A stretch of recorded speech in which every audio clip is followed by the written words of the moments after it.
요한복음 19장 1절에서 16절 말씀 저와 한 절씩 교독하시겠습니다. 이에 빌라도가 예수를 데려다가 채찍질 하더라.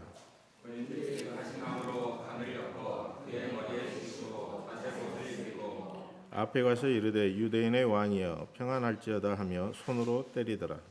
빌라도가 다시 밖에 나와 말하되 그가 이 사람을 데리고 너희에게 나오나니 이는 내가 너희에게서 아무 죄도 찾지 못한 것을 너희로 알게 하려 함이로라.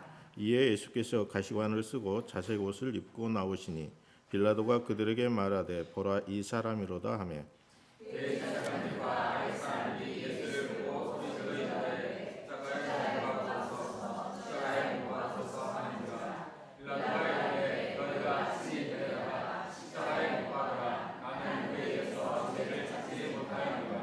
유대인들이 대답하되 우리에게 법이 있으니 그 법대로 하면 그가 당연히 죽을 것은 그가 자기를 하나님의 아들이라 함이니이다. 다시 관정에 들어가서 예수께 말하되 너는 어디로부터냐 하되 예수께서 대답하여 주지 아니하시는지라.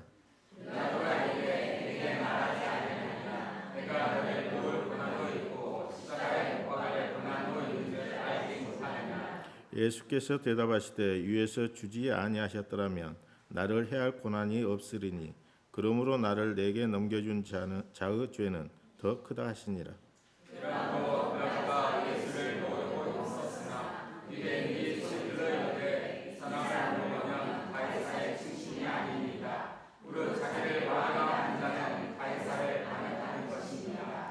빌라도가 이 말을 듣고 예수를 끌고 나가서 돌을 깐 뜰 히브리 말로 가바다에 있는 재판석에 앉아 있더라.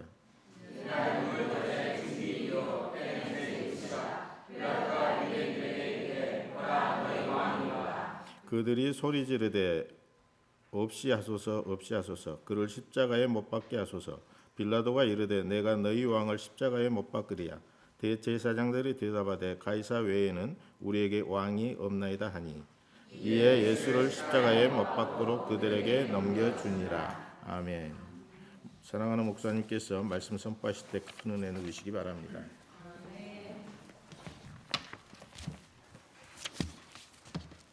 네. 기도드리겠습니다. 하나님 아버지 감사합니다.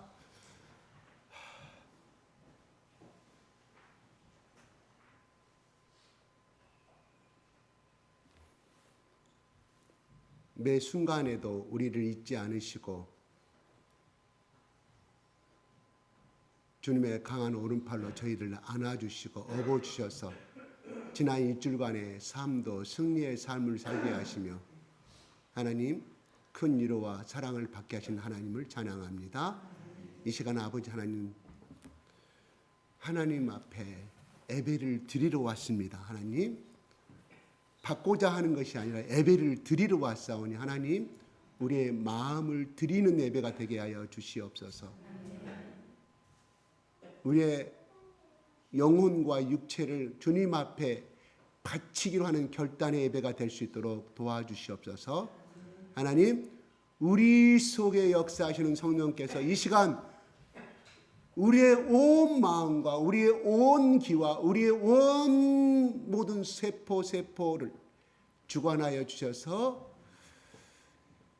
아버지 하나님 성령의 기름을 붓는 아버지 기적의 역사가 일어나는 시간이 될 수 있도록 축복하여 주시옵소서. 예수 그리스도 이름으로 기도드리옵나이다. 아멘. 하나님 아버지 사랑합니다. 아버지 사랑해요. 예수님 죽도록 사랑합니다. 성령님 나에게 기름 부어주세요. 기름 부어주세요. 당신의 온전한 통치를 받기를 원합니다. 예수님, 나는 죄인입니다. 더러운 죄인입니다. 용서받을 수 없는 죄인입니다. 그러나 예수께서 나의 모든 부끄러운 것과 나의 더러운 것과 나의 교만과 나의 모든 거짓들을 대신 십자가에서 짊어지시고 나의 모든 죄를 청산하였으므로 말미암아 나의 더러운 피는 나의 죄악의 피는 골고다 언덕의 십자가 예수에게로 예수의 거룩한 보혈의 피는 예수님의 순전한 보혈의 피는 이 시간 나에게로 들어왔음을 선포합니다. 예수님, 이 시간의 예배가 나의 죄악의 더러운 피는 예수에게로, 예수의 거룩한 피는 나에게로 교환이 이루어지게 도와주시옵소서. 그러므로 말미암아 나의 모든 죄는 덮어졌고 예수의 생명의 피로 나의 이름은 하나님 나라의 생명책에 기록되었음을 믿습니다. 그러므로 나는 하나님의 자녀가 되었습니다. 그러므로 나는 하나님 나라의 상속을 받을 수 있는 자녀가 되었음을 선포합니다. 서로 축복하겠습니다.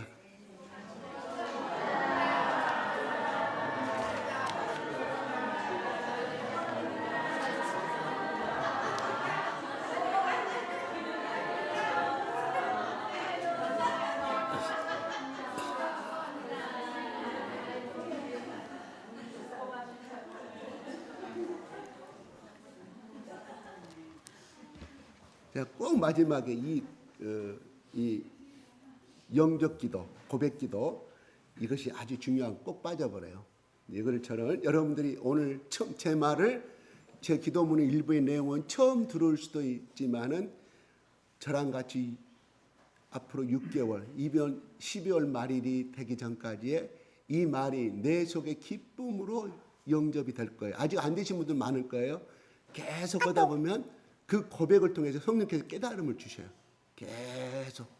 그래서 화장실 갔다가도 볼일 보면서도 딱 생각이 나고 운전하면서 생각이 나고 잠자기 전에도 생각이 나고 더 그게 꽂혀버린 사람은 잠자면서 꿈속에서도 중얼거리다가 꿈속에서 그 말이 깨달음이 올 줄로 믿습니다. 예, 이건 자기 고백이 필요한 거면 절대로 우리는 confess예요. confessing이 고백하는 것이 굉장히 중요합니다. go by, 중국말로 go by. 여기에 모든 부부들은 적어도 먼저 남편으로부터 당신을 사랑하게 됐습니다. 당신 없이는 내가 이제 이 세상 존재의 의미가 없고 하나님 당신은 나에게 주신 선물이라고 생각하니 당신을 사랑합니다. 내 고백을 받아달라고 그러면서 그 다음에 이제 결혼이 이루어졌겠죠. 이거 없는 사람은 조금 한번 점검을 다시 한번 해봐야 됩니다. 남편한테 다시 한번 그걸 요구하세요. 예. 그러면 하면 할수록 사랑이 더 생기는 거예요. 여러분 사랑이 생기는 거예요. 여러분 자녀들한테 집에 가가지고 배도 안수하고 예수 이름으로 축복하라는 것이 뭔지 해보신 분은 알 거예요. 기도하면서 안수해주면서 내 사랑이 그렇게 하기 전과 하고 있을 때 들어오는 사랑이 틀려요. 틀린다니까요. 무슨 그 사람을 뭐 배앓이를 앓고 있고 설사를 앓고 있어 감기 낫게 서는 것이 아니라 그걸 통해서 예수 이름으로 안수할 때 내 가운데 자식 가운데 얼마나 사랑하는 마음이 물밀듯이 일어나는 거예요. 정말이라니까 안 해보니까 몰라. 그냥 기도 그냥 이렇게 하는 것보다 손 얹고 그래서 안수하라 그랬잖아요. 안수 손을 얹고 하시면 이상하게 왜 예수님이 그렇게 하라고 했는지 나는 몰라요. 근데 하니까 내 속에 그 사람이 병이 낫든 안 낫든 떠나서 그 사랑하는 내 딸에 대해서, 사랑하는 내 아들에 대해서, 또한 피안수자에 대해서 사랑하는 마음이 그 순간만큼 진실로 성령이 감동 주셔요. 그런 것이 하나 둘 쌓이다 보면 그 사람이 어느 날 한 걸음이 첫 걸음이 천 걸음이 되고 천 걸음이 만 걸음이 되듯이 점점점 사랑의 대상이 되어져 간다는 것이죠. 그 말을 무조건 생각하지 않고 무조건 한 대로 순종하고 복종한 사람은, 이치 따지지 않고 한 사람은 그걸 체험하게 된다니까요. 아멘? 아멘? 내가 방금 중간에 하나님 오늘 예배가 받기보다는 하나님께 영광을 드리는 예배가 되게 하여 주시옵소서 그랬더니 아멘 하는 소리가 확 줄어들어버려. 예배는 드리는 것이거든 사실은요. 근데 우리는 사실은 모든 기도 앉아가지고 하나님 앉아고 뭐 기도했어요? 하나님 뭐 달라고 일주일간 기도한 거 딱 이제부터 하나님 나의 문제가 이것이면 주시옵소서 주시옵소서. 근데 하나님께 영광을 드리는 예배라니까 이게 헷갈리는 거예요. 원래 예배는 드리는 거라니까요. 드려야 하나님이 복을 주셔야 할 거 아니에요. 무슨 헌금을 드리란 말이야. 내 마음을 드리라는 거예요. 내 마음을. 이스라엘 구약의 제사 성전은 다 그걸 드리러 왔잖아요. 속죄되든 번제되든지 감사, 소제 다 드리러 왔잖아요. 하나님 무슨 뭘 드리러 왔어요? 재물을 드리러 온 것은 맞지만 내 마음을 그것이 드리러 온 것이거든요. 이게 여러분의 생각을 좀 바꿔보세요. 그러니까 받으려고만 하니까 오늘 예배 시간에 졸기만 했어. 그리고 저놈의 목사 설교가 되게 오늘따라 어렵다. 또 세 번째는 뭔가가 또 가슴이 뭉클해. 근데 그 뭉클은 혼의 감정만을 건드리는 거라니까요. 은혜 받은 게 아니에요. 그게 영성으로 들어와야 되는데 혼은 뭐예요? 감정이에요. 혼은 뭐예요? 생각이에요. 혼은 뭐예요? 마음이에요. 이거 영으로 들어와야 조금씩 거룩한 삶의 속으로 내가 예수님 속으로 들어가는 것인데 자꾸 우리는 혼의 생각에서 끝나버린다는 거예요.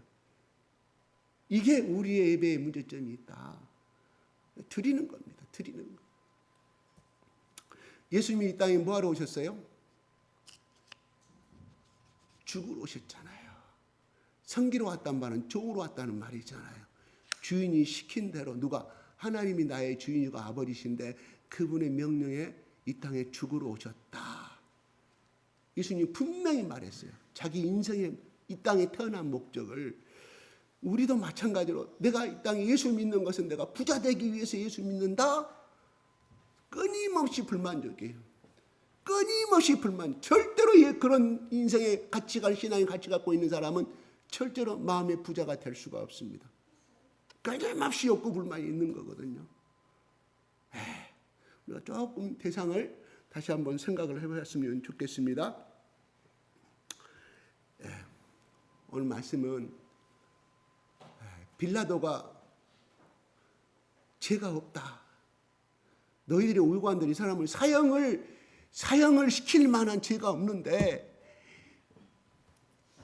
너희들 어찌 이 사람을 죽이려고 하느냐. 그러죠? 그러니까 빌라도는 어떤 것이 있었냐면 자기 부인이 다른 복음서 마태복음 그러잖아요. 여보 어젯밤에 꿈에 이런 분이 나타나가지고 그 사람의 생명을 타치하지 말라고 한다. 이것은 보통 꿈이 아니다. 이건 개꿈도 아니고 진실로 당신이 그랬으면 좋겠다.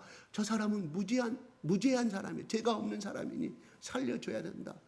빌라도가 신을 믿지 않은 하나님 몰랐지만은 왜 자기 아내의 그 말을 받아들이지 아니했을까요? 하는 거예요. 재판장 앞에 섰을 때. 그래서 그렇게 하다가 나중에 보면은 39절 40절에 이제 지난주 말씀에 18장 39, 40절 내가 명절 내일 6월절 날이 됐는데 내일이면 시작되는데 오늘이면 시작되는데 어떻게 하면 좋겠느냐. 그래서 명절날이면 너희들 가운데 그 죄를 사면하는 그 대통령 특사처럼 대통령 참여처럼 그런 날이 있는데 이 둘 중에 누구를 내려주기를 원하느냐.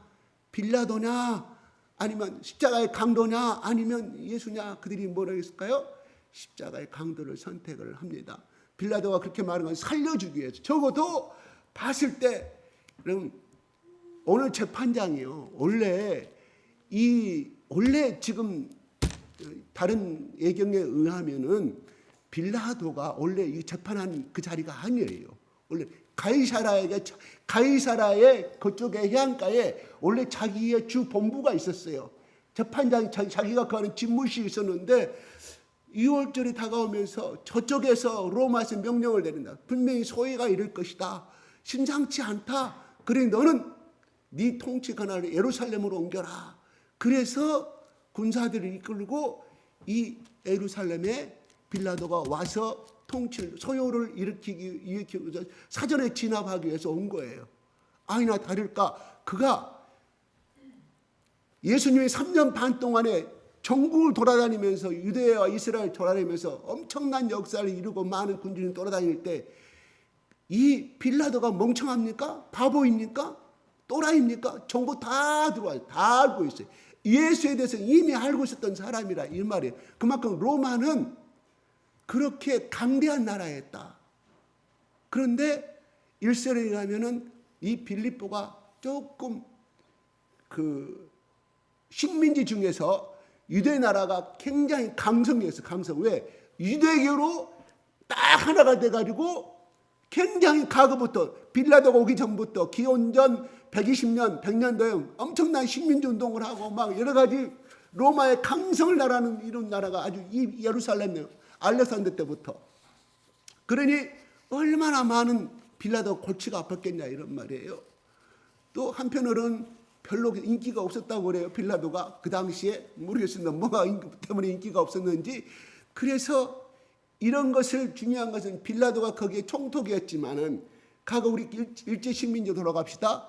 여기 조선 총독부를 간 총독이 그 사람이 조선 우리 국민들을 제대로 다루지 못해서 일본 천황한테 계속 보고가 된다고 가정했을 때 그 총독이 일본 베라우치 총독이 어떻게 될까요?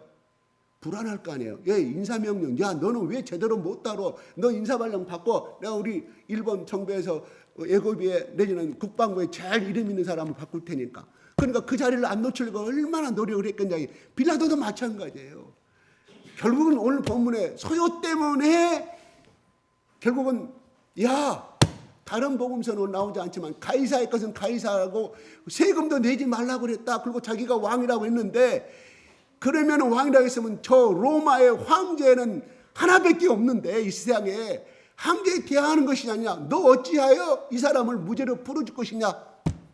우리는 특사를 보내서 위도교 종교 대제사장의 명의로 해서 로마 황제를 만나가지고 우리가 특사를 너 그 자리에 있게 못하게 만들겠다. 그러니까 어떻게 빌라도가 거기 굴복할 수밖에 없잖아요. 어떻게 보면 빌라도는 비운의 사람입니다. 비운의 사람이에요. 빌라도는 어디 사람? 이태리 사람. 그래서 이태리 천주교 신자들이 그런다고 하잖아요. 니기 나라에 우리 한국 사람 가면 니기 나라에 제발 사도신경에 빌라도에게 고난을 받아서 그 말을 빼라고. 사실은 어떻게 보면 누구에게 고난을 받아서 빌라도가 아니라 내가 새로 만난다고 하면 이스라엘의 대제사장과 사악한 자들에게 고난을 받아서 이렇게 돼야 돼요. 그렇잖아요? 근데 사도신경을 만들 때 이건 복음은 아닙니다.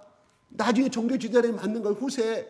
그래서 우리는 빌라도라는 이름이 오늘날도 오늘 주일날 우리 한국에서만 해도 빌라도라는 이름은 대역적체인 아주 나쁜 놈. 순간의 선택이 영혼을 좌우하는 거잖아요. 이렇게 돼버렸다 이런 말입니다. 참 빌라도는 내가 꼭 그 사람에게 화살을 날리고 싶은 사람이 아닙니다. 사실은 어떻게 보면 그들의 무지한 죄를 예수님의 무지한 것을 알고 자기들의 손에 피를 묻히기 싫어가지고 그들이 빌라도를 이용한 것뿐이에요. 이용물의 대상이 되었다 하는 겁니다. 참으로 안타깝습니다. 그런데 사실은 우리도 그렇게 매 순간 빌라도처럼 그렇게 살아가는 경우가 많아요. 그것을 합리화해 버리니까 그렇지. 순간순간 그가 죄가 없다고 3번 데리고 나간 거 아니에요. 그래서 어떻게 해요? 이러면 살려줄까 해서 부하들을 시켜서 무진장이 째찍으로 때리지 않습니까? 그죠? 때리잖아요. 39대 무자비하게 피를 철철 흘리고 봐라. 왕이라고 그러는데 너희 이렇게 처참하게 깨지고 있지 않냐. 무슨 이 사람이 왕이냐. 봐라. 이제 이 사람 피를 철철 흘리니까 이제 너희들이 석방해도 되지 않느냐. 이거를 해주기 위해서 빌라도가 어쩔 수 없이 내린 하나의 그 살리기 위한 방법이었거든요. 그런데 아니다고 이야기해요.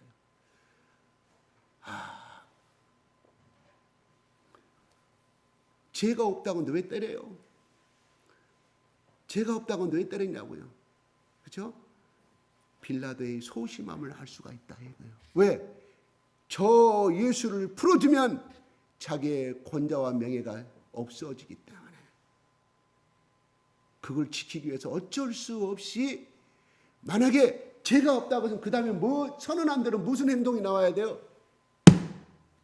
내가 빌라도였다고, 내가 예수님 앞에 정말 그렇게 내가 생각할 때도 예수님이었다고 하면 빌라도의 입에서는 이렇게 나왔어야 돼요. 앞으로 내가 빌라도의 총독의 이름으로 선포하니 예수에게 앞으로 손찌검을 하고 돌멩이 던진다는 로마법에 의해 처형할 것이다. 이렇게 나와야 돼요. 그렇게 해서 안 그러겠어요? 죄가 없다고 3번 그랬으면 근데 왜 때리냐고요.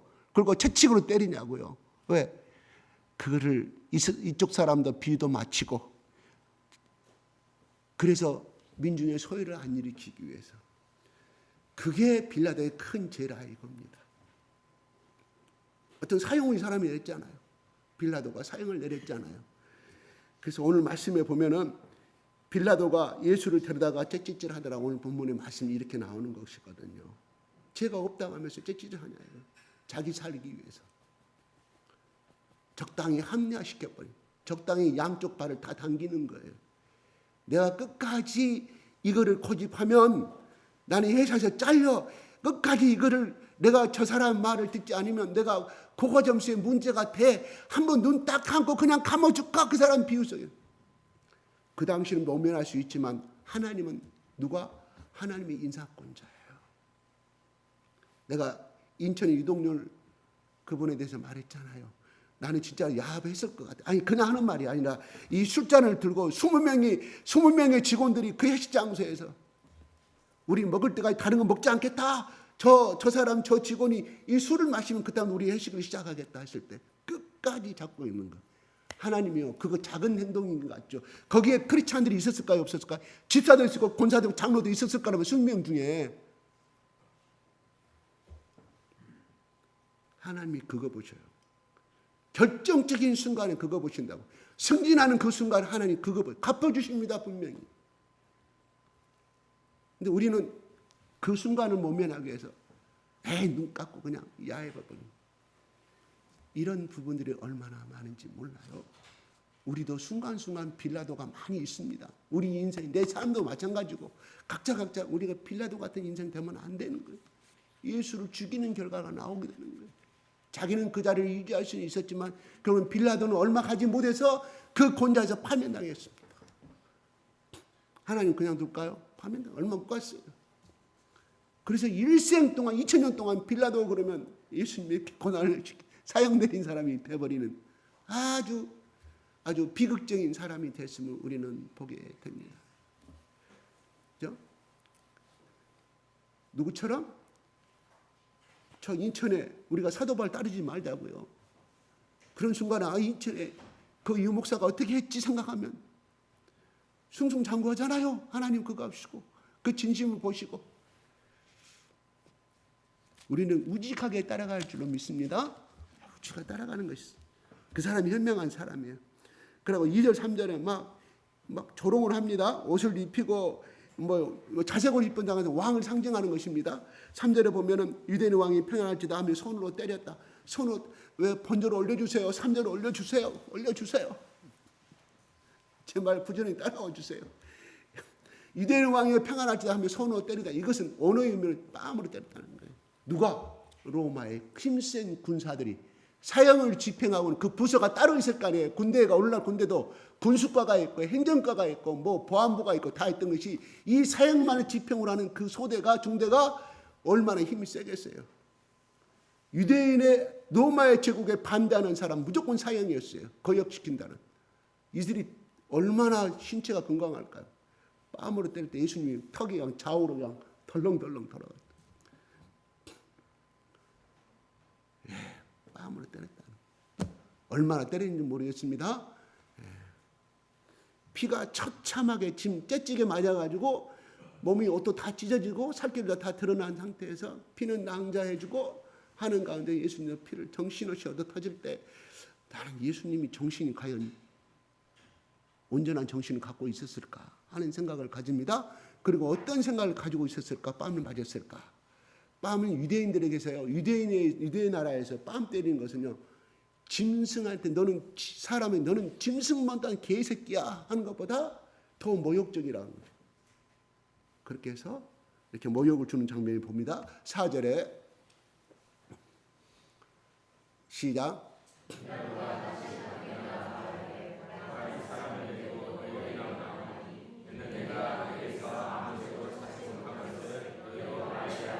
예. 채찍에 때리고 피가 찢어지고 옷이 찢어지고 살갗이 찢어지고 뺨 또 가운데서 데리고 나갔다. 뭔 말일까요?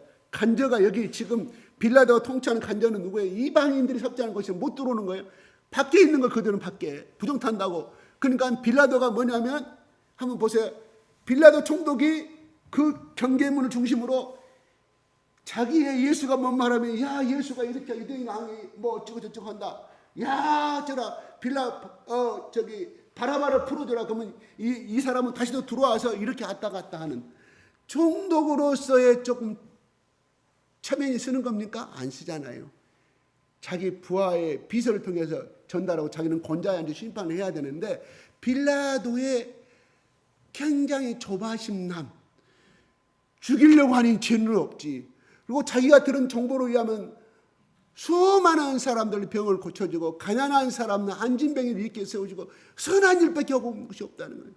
네가 진짜 유대인 왕이냐? 근데 나는 이 나라는 로마 제국이 이 땅이 아니고 네 나라와 내 나라가 다르다 하고 이야기를 할 때 빌라도가 알아먹었어요. 알아먹었다 이런 말이 죄가 없어. 그래가지고 어떻게 때리고 찢어가지고 이렇게 하면 살려줄 수 있다 싶어. 저들이 그러면 됐다. 우리 원인 찾으니까 그냥 석방시켜주라 할 줄 알았더니 아니라 하는 것을 보게 데리고 나가는 거예요. 왜 데리고 나가냐? 봐라 이런 처참한 인간이 무슨 하나님의 아들이고 무슨 뭐 천자의 아들이고 이 사람이 로마의 신화는 알고 있을 거 아니에요. 모든 그리스의 문화의 뿌리는 로마의 문화는 전부 다 그리스의 문화에 뿌리를 받고 있어요. 신화의 우리가 아는 제우스라든가 뭐 여러 가지 비너스 신화 다 로마가 그대로 100% 받아들여요. 왜? 그 정신적인 영의 세계가 그리스가 훨씬 앞서 있었기 때문에. 예, 로마가 그리스를 점령했던 거 아니에요? 그래서 우리가 그리스 로마 신화라고 하는 거예요. 그리스 신화라 말하지 않냐고 체계가. 그러니 이 사람에도 신의 세계는 하나님을 알지 못했지만 그런 어떤 우리가 소위 하기는 신적인 세계는 알고 있었을 거 아니냐는 거죠. 그래서 절대로 죽이지도 않으려고 했는데 어때? 죄도 아무 죄 찾지 못한 것을 너희로 알게 하라고 불쌍하게 만들어가지고. 빌라도가 진짜 좋은 사람이에요. 여기까지는 좋은 사람이에요. 5절 보겠습니다. 시작.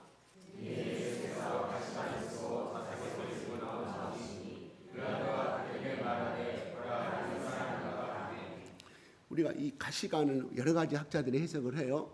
가시나무 이런 거 해가지고 이런 것으로 했을 것이다. 아니라 실질적인 역사학자들의 증언에 의하면 못으로 간을 만들어가지고 그 못이 양쪽으로 찔리게끔 만들었다는 거예요.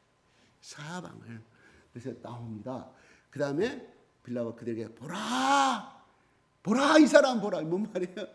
보잘것도 없지 않느냐. 무슨 이 사람이 그 말 이 사람이 그냥 한번 해본 소리니까 너희들 그 말을 믿지 말고 꼭 사형을 시켜야 되느냐 하지 말라. 이런 빌라도의 어떻게 보면 간절한 예침이 있어요. 살려주려고 하는 간절한 예침이 있어요. 6절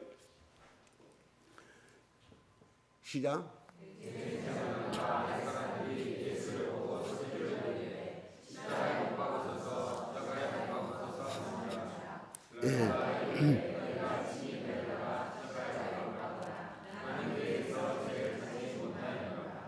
너희들이 알아서 해보려라. 나는 책임이 없다. 이런 말이 되고 7절에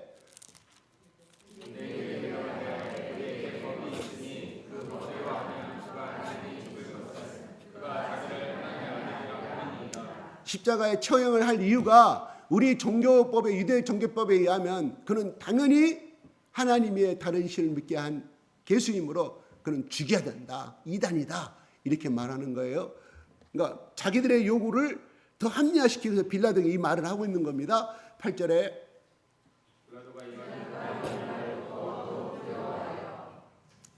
왜 두려웠다? 이 말은 뭔 뜻이에요? 하나님의 아들이라는 소리를 두려워했다. 그리고 자기 부인한테 들은 소리가 있잖아요. 네? 그러니까 두려워했다는 거예요. 그러니까 이 사람은 예수를 안 믿었지만 나름대로 우리가 생각하는 자연적인 신, 우리가 좀 범신론적인 신간은 가지고 있었지 않겠느냐 이렇게 해석을 해볼 수가 있어요. 두려워했다. 이 사람을 죽이면 내가 벌을 받을 것인데 때문에 더욱 두려웠다. 그렇지 않아도 뭔 말일까요? 지금 그 말을 듣기 전에도 두려워했는데 9절에 다시 간정에 들어가서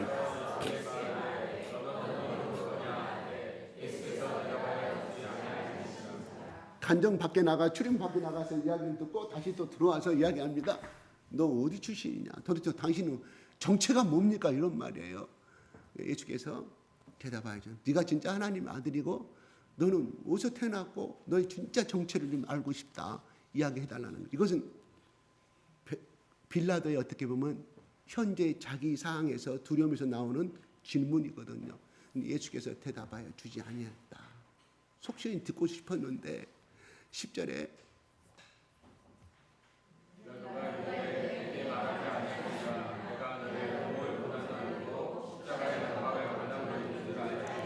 야, 너 자신을 위해서 변명 좀 해. 그럼 내가 너를 살려줄 수 있는 권한이 나에게 있는데 너는 어찌하여 침묵으로 일관하느냐. 침묵으로 일관하느냐. 내가 너를 살리려고 하는 거야. 제발 말을 하면 내가 저 사람들에 가서 내가 설득을 시켜볼게. 이런 말이거든요. 11절에 예수님 답변합니다.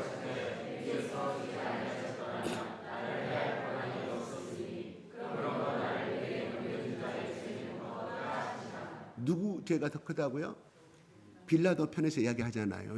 그죠? 나를 너에게 넘겨준 자, 대제사장과 이스라엘의 저 밖에 소리치는 자들의 죄가 더 크다. 당신도 죄가 되지만 그들은 죄가 더 크다고 예수님이 판명을 해 주셔요. 11절에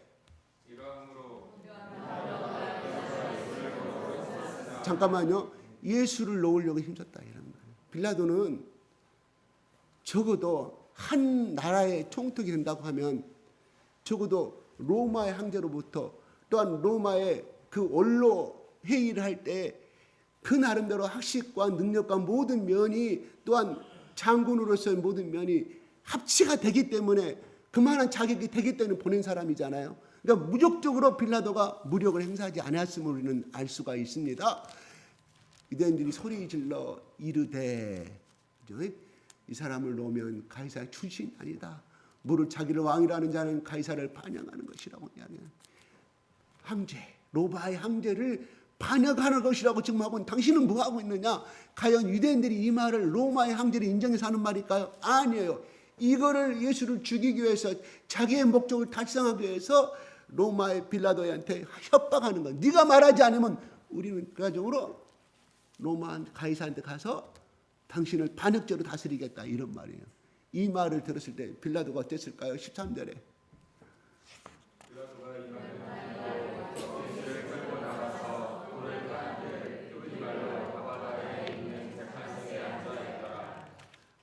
빌라도가 이제는 결과적으로 해야 되겠다. 정식 재판을 해야겠다. 이 말을 듣고 자기 자리가 위태로우니까 자기 이익을 위해서 자기 명예를 위해서 남자는 다 이로 치솟는 다 욕망을 가지고 있습니다. 다 마찬가지예요. 그죠? 14절에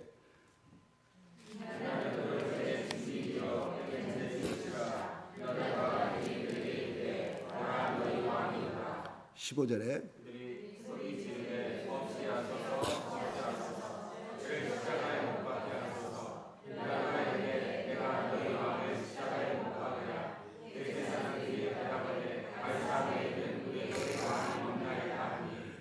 지기들이 언제 로마 황제를 인정했까니 적대국의 개수로 생각했는데 괴물로 생각했는데 이렇게 자기 목적을 위해서 이렇게 아첨을 합니다. 개변을 하는 거예요.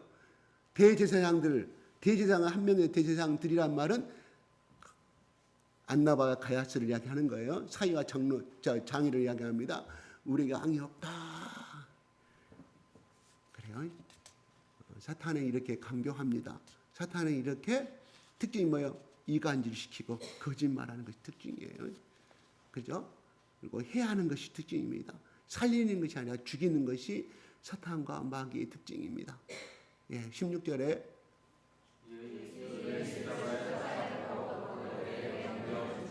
예, 여기까지 주는 주인공들 누구예요? 대제사장들과 예수님과 빌라도 총독이거든요. 오늘 말씀에 보면은 9절에 보면 예수께서 대답해 주지 아니하느라. 그리고 시간이 많이 흘렀다는 거예요. 계속해서 빌라도가 내가 너를 죽일 콘서트 했고 너를 팔아주고 너를 살려주고 싶은데 제발 말 좀 해달라. 예수님이 장시간 동안 말하지 않아요. 여기는 그냥 한 절로 순간으로 넘어가지만 예수님이 장시간 침묵으로 일관하셨다 하는 거예요. 여기서 왜 예수님이 침묵을 하셨을까요? 두 번째로 얼마든지 나는 죄가 없고 빌라도 총독이요 바울처럼 그 총독가 다른 총독 앞에 가서 성교 시간 동안에 어쩌고저쩌고 자기를 말하지 않아요. 근데 예수님은 침묵으로 일관하였다 하는 거죠. 왜 침묵으로 하였을까요? 이게 우리 오늘 본문에 우리가 같이 은혜를 나누고자 하는 거예요. 왜 침묵? 예수님은 얼마든지 자기가 빌라도를 감동시킬 수 있는 충분한 좋은 일을 하였기 때문에 얼마든지 더 빌라도에게 힘을 줄 수가 있는데 판단에 선한 영향을 줄 수가 있는데 침묵하셨다 하는 것. 우리는 예수님이 15장 16 요한복음 16장 17장에 보면 예수님이 그 두 장에 할애된 만큼의 예수의 제자들을 위해서 눈물로 기도하는 장면이 나오고 두 번째 이 잔을 옮기시옵소서 할 수만 있으면 그러나 내가 주님의 이 잔을 내가 벗어나지 않겠다고 고백했습니다. 뭔 말일까요? 이미 예수는 아멘 했다는 뜻이에요. 이런 일이 벌어지기 전에 이미 자기의 결심은 이미 섰고 이미 십자가에 못 박은 것이랑 마찬가지. 자기의 모든 것을 들여버렸고 어떻게? 억울하지 마. 침묵으로. 하나님이 그 길을 원하시기 때문에 예수님은 변명하지 아니했습니다. 소리치지 아니했습니다. 이미 하나님 앞에 자기는 이미 예스라는 아멘을 하였기 때문에 그래서 예수님은 거기서 살려고 버둥거리지 아니하였다 하는 것이 이미 끝나버렸는데 무슨 변명이 필요하냐 이것이거든요. 이게 예수님의 놀라운 우리가 하나님의 영광을 위해서 이 땅에 드리기로 온 예수님에 대한 우리가 배워야 할 점이라고 생각이 들어갑니다. 우리가 예수님을 처음에 아무것도 모르고 예수님이 십자가에서 죽으셨다고 고백하고 우리는 구원을 고백함으로 구원을 받았다고 이야기합니다. 제가 저번에 말씀드렸던 것처럼 우리 예수님은 삼중직을 오셨다고 이야기했습니다. 첫째는 선지자요, 두 번째는 제사장이요, 세 번째는 왕으로 왔다고 말씀드렸습니다. 예수님 우리가 영접했다는 것은 무엇을 의미하냐면 거듭 다시 말씀을 드리지만 왕 되신 예수님 앞에 나는 무조건 굴복하겠나이다. 순종이 아니라 복종하겠다는 고백이 들어가야 되거든요. 그런 마음으로 예수를 영접한 사람이 있을까요? 그런 마음으로 세례받은 사람이 있을까요? 없습니다. 모르겠습니다. 0.1%는 그렇게 오랜 신앙생활하다가 성령의 불을 받아서 그렇게 성령께서 부르시니까 그래서 오랜 생활하는데 우리가 구원받고 세례를 의식을 치른 사람도 있는 반면에 대부분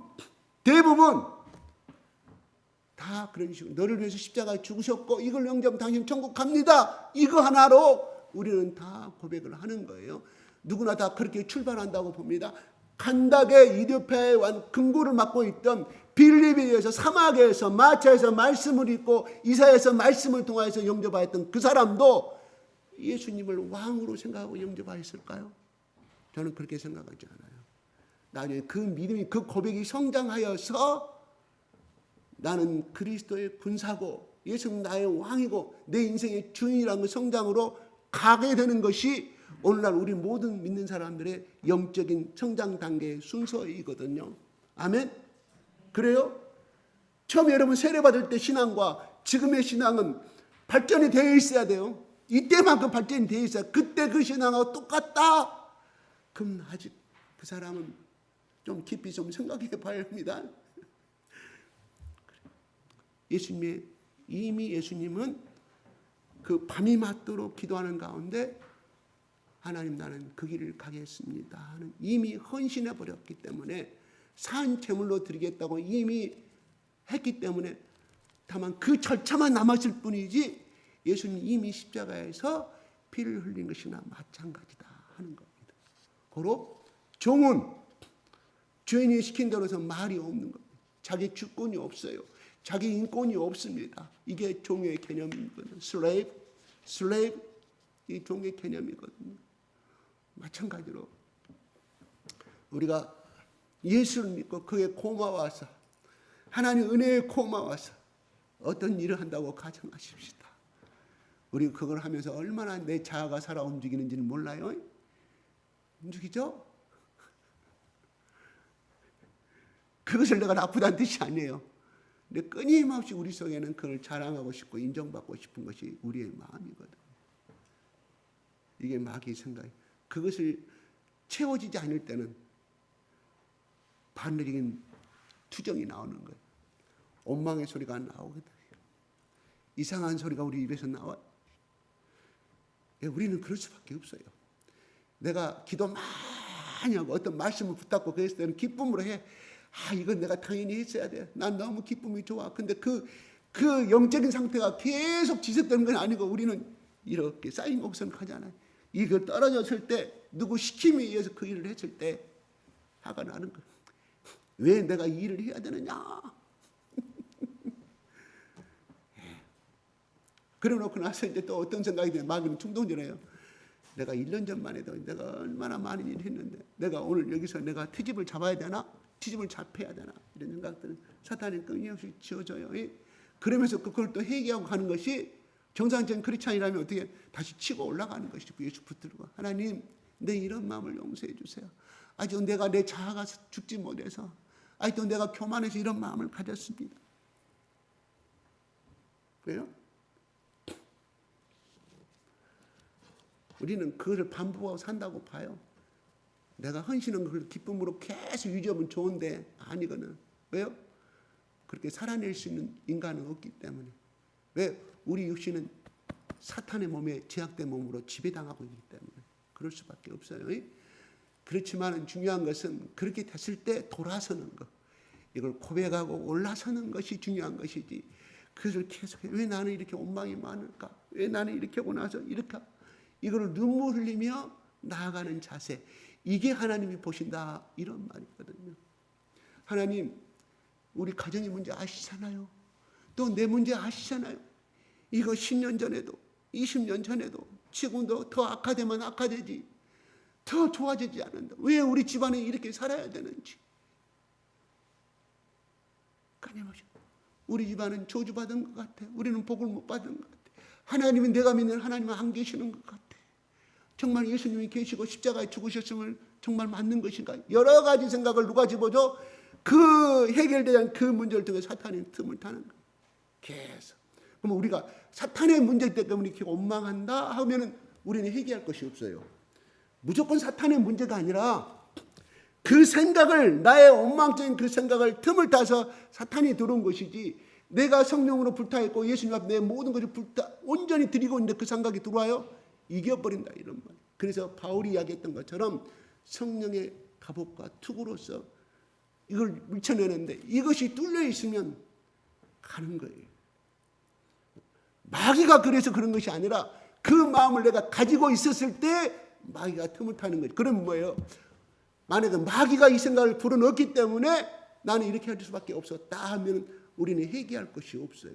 그래서 우리는 마귀에 다 핑계를 대요. 사탄이 귀신이 나한테 그렇게 한다고. 아닙니다. 언제는 나예요. 내가 그런 것이거든요. 그래서 내가 거기서 벗어나지 않으면 벗어난다고 하면 사탄은 물러가요. 그렇죠? 예수님도 육신을 입었기 때문에 세 가지 시험을 받은 거예요. 이 세상의 모든 권세를 너에게 주겠다고 하는 것은 이 육신을 입고 있었기 때문에 사탄이 그 통해서 들어온 것이지, 결코 무슨 말일까? 곰팡이가 꼈다는 것은 곰팡이가 낄 수 있는 여건을 만들어주잖아요. 목욕탕에 여름에. 그래서 여기가 가끔 곰팡이가, 빨간 곰팡이가 있어요?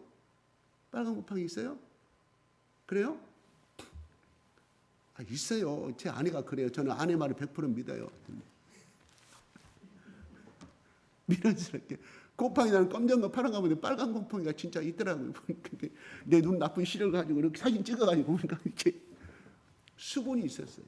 물이 안 말려 여름에. 그것 때문에 빨간 곰팡이 낀 거지. 물이 없는데, 수분이 없는데 곰팡이 낄 리는 없잖아요. 마찬가지로 우리의 마음이 부패했기 때문에, 그 생각을 가졌기 때문에, 그럼 어떻게 하느냐? 고백할 수밖에 없는 거예요. 끊임없이 고백. 여러분, 제가 왜 여러분 죄를 회개하라고, 저 목사님은 회개하라, 우리를 위해서 하는 거예요. 그런데 우리 회개를 얼마만큼 해야 될까요? 제가 여러분 지은 죄들 있잖아요. 나는 옛날에 고백했어요. 네? 나는 고백했기 때문에 제가 사함 받았다고 생각이 들어요? 아니에요. 어떻게 할 수 있냐? 그 죄를 똑같이 다시 그 생각을 하게 돼. 그 행동을 하게 돼. 무슨 말일까? 완전히 회개가 안 됐다는 뜻이거든요. 그걸로 알 수 있어요. 그걸로. 그러면 언제까지 해야 되냐? 기억나지 않을 때까지. 기억나요. 제 아들한테 언제? 14살 중학교 2학년 때, 15살부터 제가 아들한테 잘못했다 그래가지고 언제까지? 26살 때까지 제가 잘못했다 빌었어요.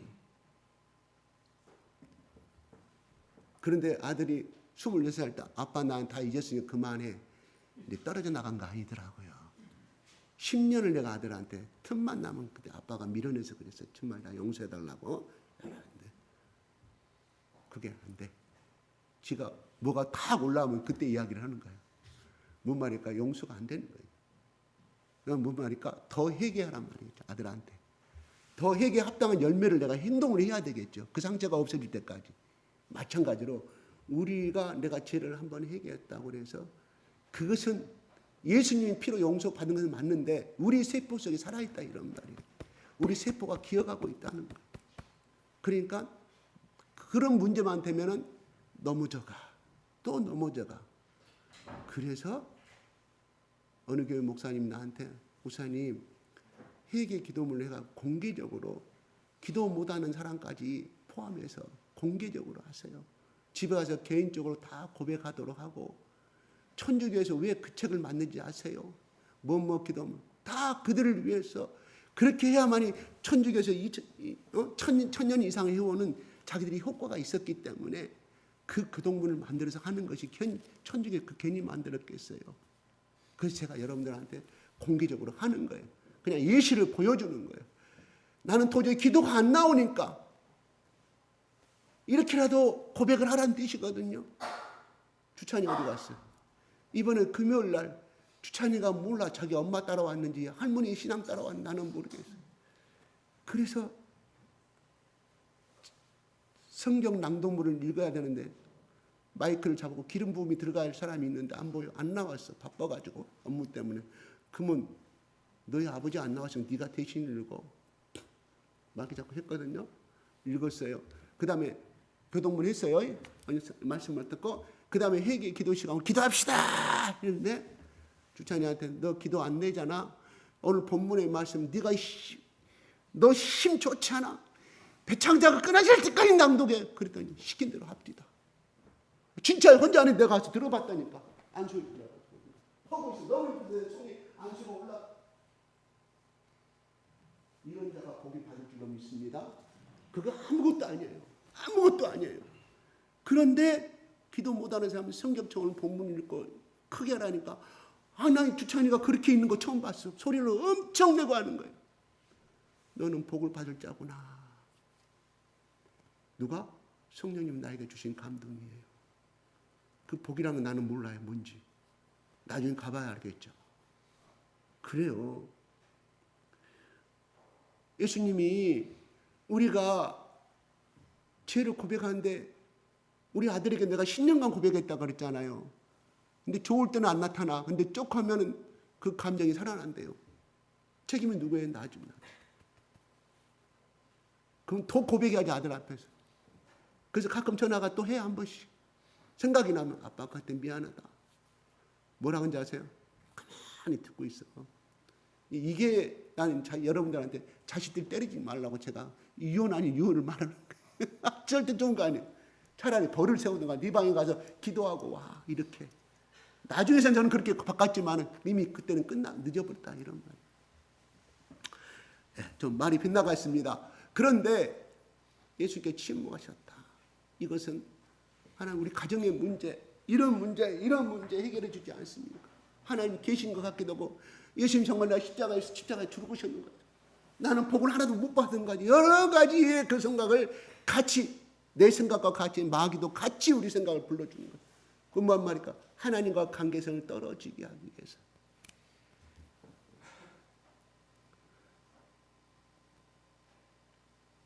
혹시 여러분 자녀들과 한번 학원 가서 열심히 영어 공부하고 수학 공부하는 것도 중요하지만 이 봄이 다 가기 전에 일본의 엔토스 슈크가 지은 침묵이라는 책을 혹시 읽어보신 적 있는지 모르겠습니다. 여러분의 돈으로 사세요. 교회 돈으로 사가지고 나눠주면 좋은데요. 가치를 몰라. 심은 대로 자기가 심어야 가치가 있는 거거든요. 침묵이라는 책을 한번 꼭 읽기를 부탁합니다. 일본은 우리보다 천주교가 1676년도에 들어와 있어요. 우리보다 300년이 앞서요. 300년이 앞선 나라인데 오늘날 기독교 국가는 0.1%밖에 안 돼요. 그런데 그때 그 시대에 포르투갈 신부, 프랑스 신부, 이태리 신부를 통해서 그들이 많은 기독교 천주교를 먼저 영접하게 되어 있어요. 그러니까 나중에 이 기독교 인구가 카톨릭 인구가 많으니까 불안을 떤 거예요. 하고 명령을 내립니다. 처음에는 한행했다가 좀 더 잡아들이라. 그래서 그 중에 이노이라는 그 어떤 조그만 섬의 영주가 천주교 카톨릭 신부를 통해서 예수 영접하게 됐는데 이거를 믿는 사람들은 전부 다 죽이기로 하시라고 일본의 권력을 잡은 왕이 명령을 내립니다. 그래서 이 사람은 배교를 해요. 그래서 왕이 명령을 하는 거예요. 너를 살려줄 테니까 네가 잘 알지 않냐. 카톨릭을 누구 믿는지 그 사람들을 배교로 다 하게 되면 너의 사형을 면회시켜 주지라 해서 이 사람은 살기 위해서 배교를 하였지만 카톨릭이 좋은 것을 알아요. 무작정 그 사람들 처형한 것이 아니라 자기가 하나 고하는 것이 있어요. 예수의 표상을 만들어서 바닥에다 깔고 이거를 짓밟고 가는 사람은 살려줄 것이요 이거를 밟지 않는 사람은 사형을 내릴 것이다. 근데 이 사람은 생각할 때 뭐냐면 모든 사람들이 자기처럼 살기 위해서 이거를 밟을 거라고 생각했는데 의외로 밟고 가는 사람도 있었지만 밟지 않고 가는 사람이 있어서 어쩔 수 없이 그 명령대로 죽여갑니다. 죽여갈 때 그 중에 누구도 배교를 하냐면 포르투갈에서 온 신부님이 살기 위해서 배교를 해요. 배교를 합니다. 그래서 이것이 이태리의 로마의 교황청에 보고가 돼서 파견을 시키는 거예요. 그래서 너도 나도 이 신부를 배교한 신부를 구원하기 위해서 비밀리에 일본에 그 섬이 많잖아요. 거기 도착해서 돈을 사가지고 돈을 주고 일본의 안내자를 사서 비밀리에 포섭을 했는데 진짜 그 신부가 배교를 하고 살아. 일본 여자하고 살아. 그래서 천주교를 믿는 사람들을 배교하는 데 앞장서는 인물로 살아가고 있음을 확인합니다. 이 두 신부가 분노해서 저럴 수가 있느냐 하는데 처형되어져 가는 그 모습을 보고 일본의 그 예수를 믿는 사람들이 이 로베이라는 이 한 성도가 이 신부가 도착했던 신부가 제가 이름을 잊어버립니다. 이 신부가 하나님 어찌하여 잠잠하고 계십니까? 어찌하여 침묵하고 계십니까? 죽어가는 당신의 아들 딸들이 죽어가는 저 모습이 보이지 않습니까? 두 번째로 어떤 또 처형을 했냐면은 바닷가에다가 십자가를 세워가지고 십자가를 세워서 민물이 들어오면 서서히 그 찬물에 잠겨가는 십자가의 처형이 있습니다. 차라리 총으로 콱 창으로 찔러버리면 순간에 죽음이 끝나는데 그 차가운 겨울바다에 서서히 물이 들어올 때 어떻겠냐 이러면 많은 사람들이 예수를 믿다가 끝까지 하다가 중간에 포기해버리고 살려달라고 예수 안 믿겠다고 그래서 살아나는 장면을 보고 또 끝까지 그 물에 잠겨서 숨이 꼴딱꼴딱 물이 들어올 때마다 얼마나 괴롭겠어요. 끝까지 순교하는 모습을 보고 이 신부가 하나님을 찾는가? 하나님이 이럴 수 있습니까? 언제까지 침묵하실랍니까? 그래서 몇만 명이 죽었냐? 저게 의하면 300만 명이 죽었어요. 우리는 대형고 때 얼마 안 죽었어요. 몇십만 명도 못 돼요. 몇만 명도. 얼마나 일본의 사람이 신앙이 좋았는지 그렇게 해서 자기도 그 순서가 되었습니다. 그래서 그 그림을 통판에 되어 있는 글을 밟아야 할까 말아야 될까 고통당하고 있을 때 성령님의 음성이 들려요. 예수님 음성이.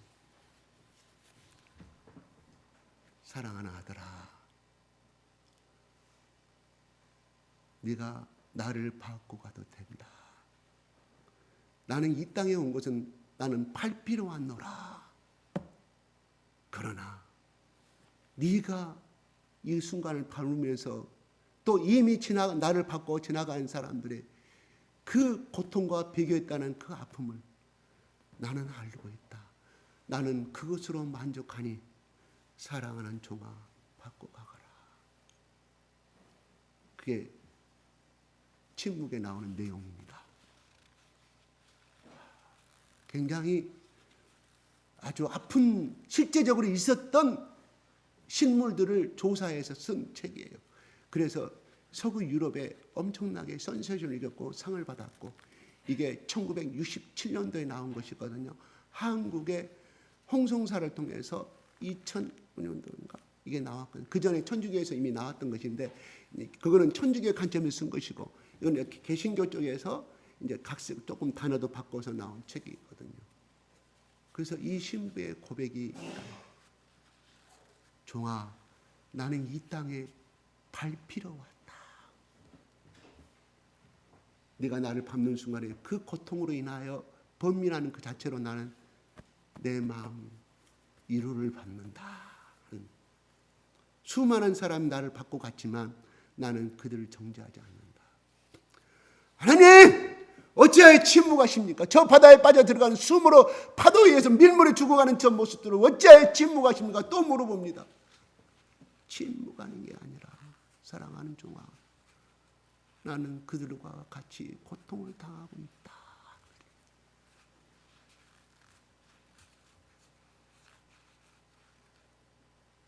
여러분 우리가 예수님 때문에 또한 어떤 문제 때문에 예수님 앞에 응답받으려고 고통당하고 있는 것 자기 사리사욕 말고 그런 거 말고 예수님 때문에 내가 벗어나기를 원하고 예수님 때문에 내가 우리 가정이 화합되기를 원하고 예수님 때문에 평화가 임하기를 원하는 그런 사람에게 들려주는 말씀이에요. 우리 땅 팔리게 하옵소서. 팔리게 하옵소서. 자기 욕심에 땅 투자해갖고 팔리게 안 해주면 하나님 탓이에요. 누구 탓이요? 자기가 해놓고는. 내가 권사님한테 직접 들은 거 이야기해요. 2채를 샀는데 나한테 직접 사장님 뭐 하시면 나 교회 권사예요. 어쩌고 저쩌고 그래서 내가 생각을 신앙이 대부분 이쪽으로 가는구나. 하나님께서 그 신부에게 들려준 건 뭐예요? 예수님 때문에 순교하는 그들을 향하여서 내가 침묵하는 것이 아니라 나도 저들과 같이 지금 이 고통 가운데 바다 가운데 함께 있노라. 우리 실망하지 마시기 바랍니다. 예수님 때문에 우리 어머니가 예수를 믿기를 기도하고 있고 우리 아버지가 예수를 믿기를 우리 온 가정이 하나님 구원을 이루어 주시를 원합니다. 눈물로 기도할 때 왜 내 기도 들어주지 아니하십니까 할 때 바로 이 신복에 들렸던 하나님의 음성이 듣기를 여러분 가운데, 이 축복의 음성을 듣기를 여러분 가운데 예수 그리스도 이름으로 축복합니다. 그거예요. 엄청난 감동을 주는 책 아닙니까? 이런 책들이 좀 내가 교육감이라면 우리 초등학교는 전부 다 읽으라고 내가 명령을 내리겠어. 그 헌법이 위배되겠죠. 그러면 종교 강요라고, 그죠? 중학교 그래서 이거를 고등학교 때까지, 대학교까지 모든 사람들이 읽지 않으면 대한민국 국민이 아니다고. 내가 대통령이라면 이런 걸 선언하겠어. 이런 걸 해야지. 누구처럼 있다 왕자 써갖고 누구 점쟁이 말 듣고. 예수님이 이 땅에 오신 것은요, 이 땅에 사는 사람들을 오신 것이거든요. 그들을 축복하기 위해서 오신 것이거든요. 풍성한 생명을 살기 위해서, 내 개인의 이익과 내 개인의 권자와 이 왕의 자리를 잊기 위해서 예수님이 오신 건 아니거든요. 그는 독재국가에서 있는 이야기지. 저 북한의 김일성이처럼, 김정일처럼. 우리 가정에 내가 예수 믿는 것은요, 내가 군림하기 위해서 믿는 것이 아니라 가족들을 섬기기 위해서 예수 믿는 거예요. 그거는 군림하기 위해서 유교적인 생각이에요. 유교적인 생각. 유교가 종교가 기여 안 해요? 학문이라고 웃기고 있어요. 제사 지내고 있는데. 그리고 내가 중심이에요. 유교는. 그게 유교가 우리나라 전통이라고요. 웃기고 있어요. 무슨 전통? 이성계가 정권을 잡아놔서 뭔가를 새롭게 국민들에게 의식을 주고 정권을 이어가기 위해서는 일시조선 한국에서 도입한 것이 유교였다 이런 말이에요. 그 전까지 뭐였어요? 불교였어요. 제사가 없어. 고려시대 때는 제사가 없었어요. 제사 지내는 게 무슨 조상의 전통이라고. 예래 종교라 이런 말이에요. 중국 종교예요. 중국의 풍습이에요. 기독교는 서양 종교라고. 그래 맞아요. 그러면 똑같다 이런 거 오늘 따지면. 다만 연수가 짧느냐 기냐 그 차림이 이게 똑같다 이런 말이에요. 불교도 저기서 넘어왔고 유교도 조선시대 넘어왔고, 적어도 이성계가 정권을 잡기 전까지는 제사가 없었어요. 그러나 불교 의식이 고려 때부터 얼마나 강했으면 불교를 그때 당시에 수천 개 수만 개가 됐는데 어떻게 중에 30개를 줄여버려요. 역사에 나옵니다. 그건 내 말이 아니라 30개를, 전국의 모든 절들을 30개를 줄여요. 그러니 왜? 고려 시대를 부정해야 되기 때문에, 고려 정권을 부정해야 되기 때문에. 그런데 이성계가 원래 유교를 숭배한 것이 아니라 불교를 숭배한 조상 대대로 이씨 집안이. 그러니까 어떻게 누굽니까? 그 무학대사고 치는 건 나오냐. 그건 뭐냐면 완전히 뿌리치지 못한 거예요. 불교를 완전히 뽑아내지 못한 거예요. 무학대사한테 저 경복궁 자리 맞을 때 정도전을 통해 다 거기에서 나온 것들이거든요. 그러므로 우리가 혹시 부모들이 조상의 전통을 그래도 제사를 지내까 아빠 역사를 갖고 이야기하세요. 다 중국에서 흘러온 예리 종교. 그거 가지고 뭐 설득당할 사람들은 아니죠. 왜? 영에 잡혀 있기 때문에. 영이 잡고 있기 때문에 절대 변하지는 않습니다. 오늘 우리가 예수님 말합니다. 내가 예수님이 침묵하신 것은 이미 자기를 십자가 앞에서 다 드리기로, 산 제물로 드리기로 결단했는데 죽은 목숨이 무슨 변명이 필요하겠습니까? 죽은 내가 없어도 이미 끝나버리는데 예수님이 살고자 하는 이유가 없다. 이런. 우리가 예수님이 십자가에 짊어지신 것을 우리의 모든 죄를 위해서 끝까지 순종한 것을 우리가 받아들여야 되지만, 우리 일상의 삶에서 하나님 앞에 내가 옳은 것이 있다고 하면 굳이 반박할 필요가 없다. 많은 사람들이 시기하고, 이들이 결과적으로 시기했다는 거예요. 그들 속에는 그들이 가지고 있지 않은 능력을 예수님이 행하였잖아요. 한 번도 죽은 자를 살려본 적이 없어요. 많은 사람들이 예수를 따라다녀요. 그런데 자기들은 그런 적이 없거든. 시기심이, 그쪽에는 시기심도 들어있는 거. 누구의? 대제사장과 서기관들의, 그 다음에 제사장들의 기득권의 시기심이 있었던 것이에요. 우리는 예수 믿는다는 건 섬기기 위해서 예수 믿는다. 우리가 이 자세로 바꿔져 가시.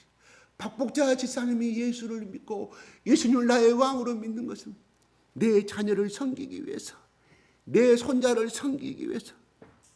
아멘. 그 집안은 복을 받을 수밖에. 왜? 그런 사랑을 할머니로부터 성김의 사랑을 받고 자란 아들과 딸, 손주가 그 당시는 몰랐는데 자기가 할머니 돌아가신다면 우리 할머니 이렇게 삶을 살았구나. 똑같이 그 아름다운 전통이 내려간다는 거예요. 예수 이교는요 굴림에 네 부분을 공경하라고 했지. 나한테 다 공경해. 생일날 돈 바쳐. 야 명절날 머리 숙여 기도해 절해. 물론 이건 아름다운 불쑥이기. 그러나 그 중에는 자식 앞에 굴림하면 안 된다. 어떻게 제가 말하는 것은 끊임없이 섬겨줘야 돼. 적어도 내가 돈을 번다고 하면 돈을 직장생활 안 해도 정부 지원 받지 않아요. 연금 받지 않아요. 자식들한테 호주머니 열어주세요. 그게 섬김이에요. 섬김. 이게 우리가 배워야 할 것이 아니겠느냐. 무슨 십자가의 희생을 제가 말한 게 아니라 자그마한 가정 안에서 자식을 위해서 품어주고 사랑해주는 거. 이거 섬김이라 이런 말입니다. 섬겨주는데 내가 아들 며느리가 옵니다. 우리 자랑 아니에요? 우리 며느리한테 물 하나 못 묻히게 합니다. 누가? 저기서 그래요. 섬겨주니까 오는 거예요. 또 올 달에 또 오겠대. 며느리. 만약에 며느라 우리는 좀 섬김을 받고 싶다.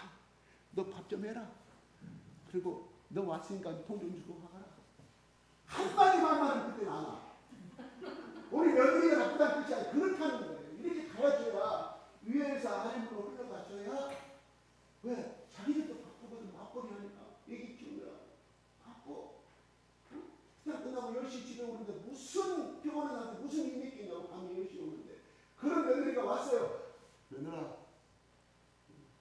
네가 이런 밥한 번 얻어먹자. 안 하고 그 다음부터 섬겨줘야 하는 거예요. 마찬가지 며느리가 한 가지 말씀드리는데 자식도 마찬가지. 아들도 야 내가 너 때 직장생활 할 때는 안 그래 너는 왜 그러냐? 기분 돌아가 봅니다. 아들들. 내가 먹고 살기 힘들게 내가 버티는데 우리 자식들 학원비도 없으면 미치겠는데 자꾸 부모가 손 벌려가요. 안 오는 거예요. 적어도 세상의 부모들이 이겨낸 가정에 그렇다 치더라도 적어도 우리 교회에 주사랑 선교교회에 우리 정신은 뭐예요? 성김이었잖아요. 마리아 선교사님도 그랬고 아브라함 목사도 그랬고 우리는 보통 교회가 틀려요. 아멘? 아니 여러분들은 몰라. 여기서 성당에 있기 때문에 다른 교회 다니다고 온 사람은 그걸 알아. 색깔이 틀리다는 그걸 알아. 우리는 이 전통을 벗어나면 안 돼요. 전통이 아니라 이 예수님의 정신이라 이런 말이에요. 뭐 목사가 되고 리더가 된 거 섬김 받으려고 그건 개떡 같은 생각이에요. 그건 유교에 혼합된 개떡 같은 합리적인 생각이라. 합리적이지만은 그거는 예수님의 정신을 희생시키고 배반하는 정신이다. 이런 말.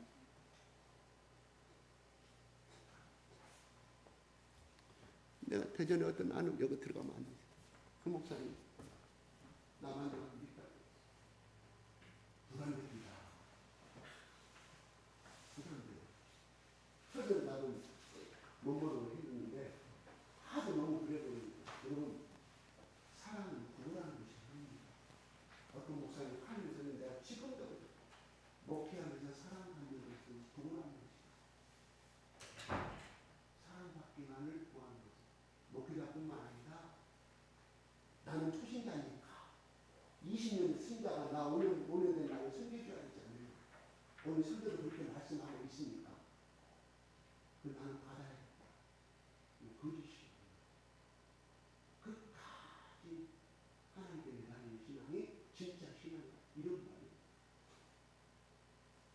어떤 분이 자기 아들, 자기 딸 유학 보냈다가 유학 보낼 돈이 없으니 딸은 그렇게 피하는 소리는 유학 보냈다. 돈이 없으면 보내고 있습니다. 이런 말을 할 때 그걸 듣고 있는 집사님들, 권사님, 장로들이 어떤 마음이 들까요? 물론 성경에 감동된 어떤 장로님 돈이 있어가지고 있지만 그건 구원하는 거잖아요. 성교여행 가야 되는데 내가 경험한 거예요. 성교여행 가는 돈이 없다고 예배 시간 때마다 목사님 나와서 해야 돼요. 그럼 성도들이 그 가만히 있을 사람이 누가 있어요? 그건 구원하는 거잖아요. 나웃하고 눈물로 기도하고 정말 그것이 하나님의 원하는 뜻이고 가야 되는데 눈물로 기도하면 하나님께서 어찌하여 성령을 감동시켜서 까마귀를 통해서 엘리야를 보이신 그 하나님, 그것이 합당한 길이라면 왜 안 주시겠어요? 한국에서 우리 아들 대학에 입학하는 그 이 두 가지는 제가 다 못 깨간 겁니다. 그래서 우리한테 내가 중국에 있을 때 우리한테 가가지고 우리 시장님들이 다 흥분하다가 학교에 해야 되겠다. 오늘 5시간에 4시 반에 해야 되겠다.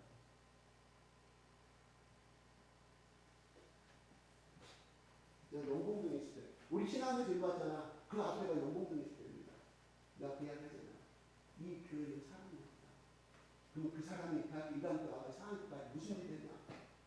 바꾸나 바꾸고 그것이 왜 안 해준다? 네 사랑을 준다. 왜 나한테 안 해준다?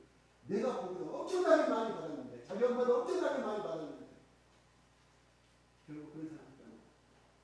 우리가 떠나가지 않죠. 그냥 못 견디는 거야. 왜? 우리 정신을 못 따라오는 거지. 자기의 사랑 없음을, 신앙 없음을 탈을 해야 되는데 우리를 왜 줘? 너는 절대 변화 안 되겠구나. 근데 어느 날 내가 중국 갔다 오니까 없더라고. 우리의 신앙은 뭐라고요? 이 섬기는 정신에 따라서 우리의 정지하지 말아요. 두 번째, 주는 시간. 주면 흔들어 없이 보고 주신다고. 누가? 하나님. 어차피 하나님이 하늘에서 어느 날 돈값을 주는 것이 아니고 금값을 주는 것이 아니고 하나님은 우리에게 보고 주시되 사람을 통해서 주신다는 거예요.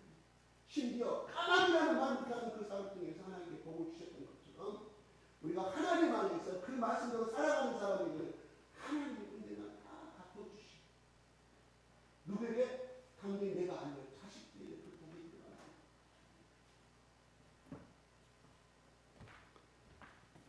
우리 침묵으로 갑시다.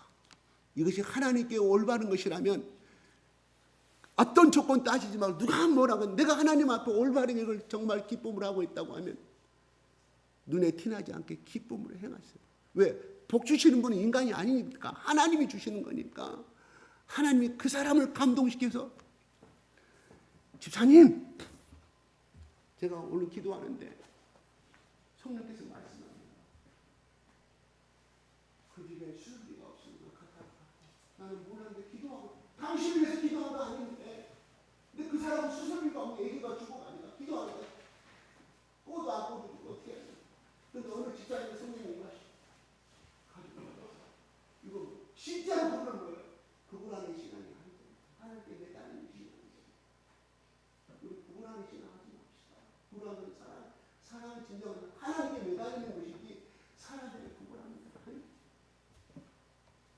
나는 그 사람 치고 어떻게 하고 있는지 나는 모르겠어요. 아마 그 생각은 그 사람 늙어 죽을 때까지 그렇게 살아갈 거예요. 그것이 안 채워지니까 떠났어요. 더 이상 뭐가 안 주니까 떠났어요. 그 사람 존재하는 것이 우리에게도 그런 신앙 보시면 나 왔으니까 우리 교회 사람들한테 압수해주고 이렇게 뭐를 바라고 그러지 말고 적극적으로 내가 해나가는 거예요. 예수님 그랬잖아요. 주라고 그랬잖아요. 해보라고. 해보고 나서 그 다음에 하나님께 원망하시라고. 자꾸 물론 그 사람 정착할 때까지 우리의 기존에 우리 성도들이 섬겨줘야 되겠죠. 그거는 해야 되겠지만은 끝까지 받기만을 강구하지 말자는 거예요. 그는 그것이면 오늘 예수님이 이야기합니다.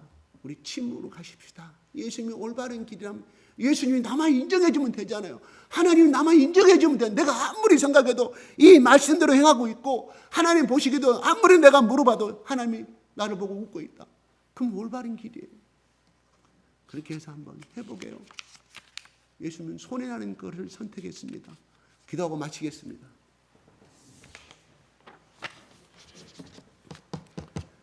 잠깐요.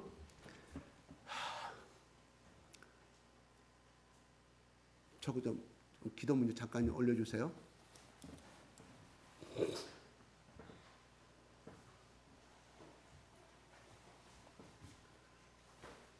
구체적으로 제가 예시를 드린 겁니다. 저도 제가 아는 목사님이 저에게 보내준 거예요. 자기 교회 산다고 해서 저도 모방